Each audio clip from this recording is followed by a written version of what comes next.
노동법 실무 기업이 알아야 할 2017년 달라지는 노동 관련 제도. 중앙경제 이슈앤 리포트 2017년 1월 2일자 내용입니다. 작성 배경. 정부는 2016년 12월 29일 31개 정부 부처 총 242건의 2017년 달라지는 제도들을 부처별, 분야별, 적용 및 수혜 대상별, 생애주기별로 구분 정리하여 발표했다. 분야별로는 금융재정조세, 여성 육아보육, 보건사회복지 등 총 11개 분야별로 새해 달라지는 내용들을 정리했다. 이번에는 이 중에서 인사와 노무 분야에서 알아야 할 내용들만을 분야별로 추려서 새해 달라지는 8개의 항목들을 정리 요약했다. 1. 최저임금 인상. 2017년 1월 1일부터 최저임금이 시간급 6,470원으로 인상됩니다. 1급으로 환산하면 8시간 기준 51,760원, 월급으로 환산하면 주 40시간 기준으로 월 135만 2,230원입니다.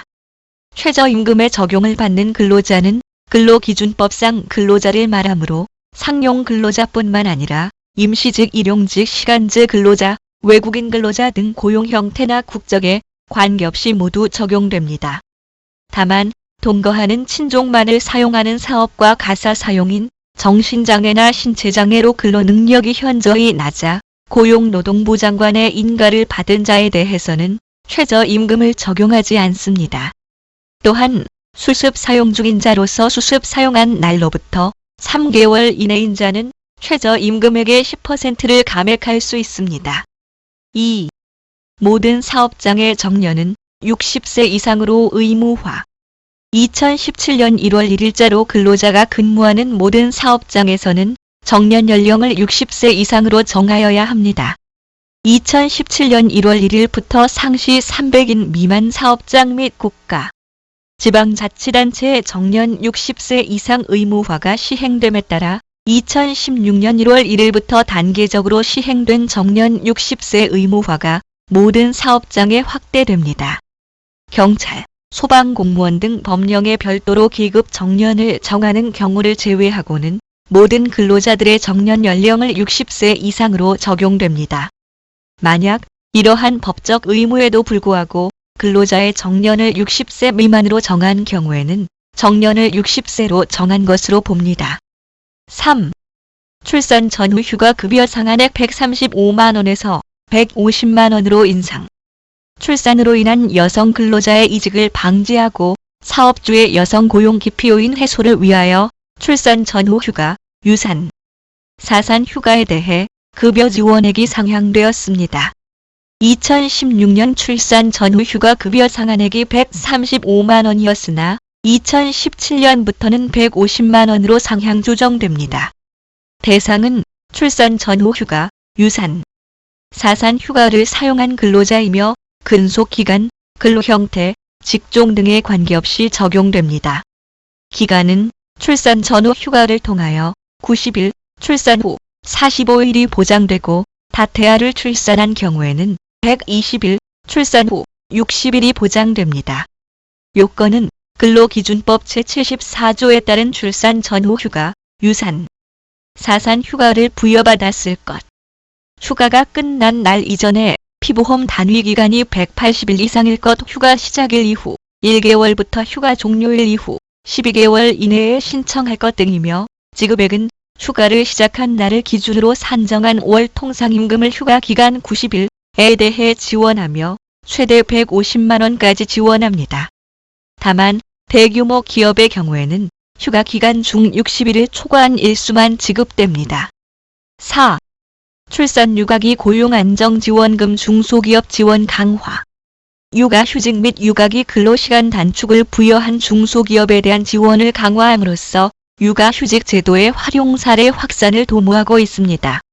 구체적으로 보면 육아휴직 부여 지원금은 우선 지원 대상 기업 근로자 1인당 월 20만원에서 30만원으로 증액되고 대규모 기업에 대한 지원은 폐지됩니다.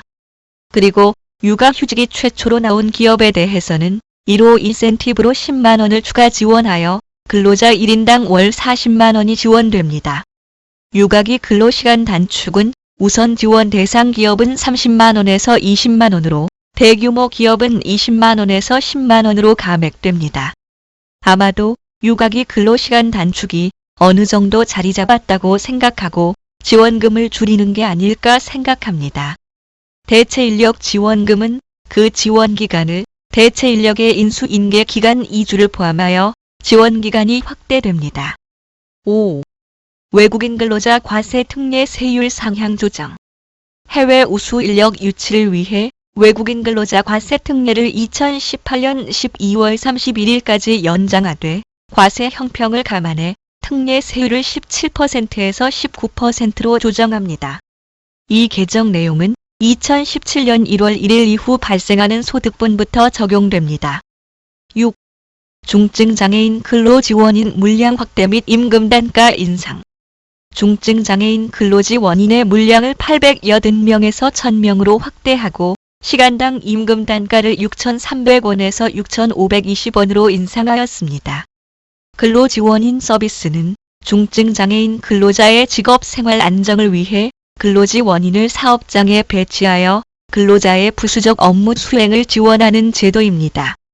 근로지원인의 처우를 개선하고 서비스 품질 향상을 위해 근로지원인이 중증장애인 근로자를 대상으로 업무 지원을 할 때 받을 수 있는 임금의 시간당 기준 단가가 2017년부터 220원 인상됩니다.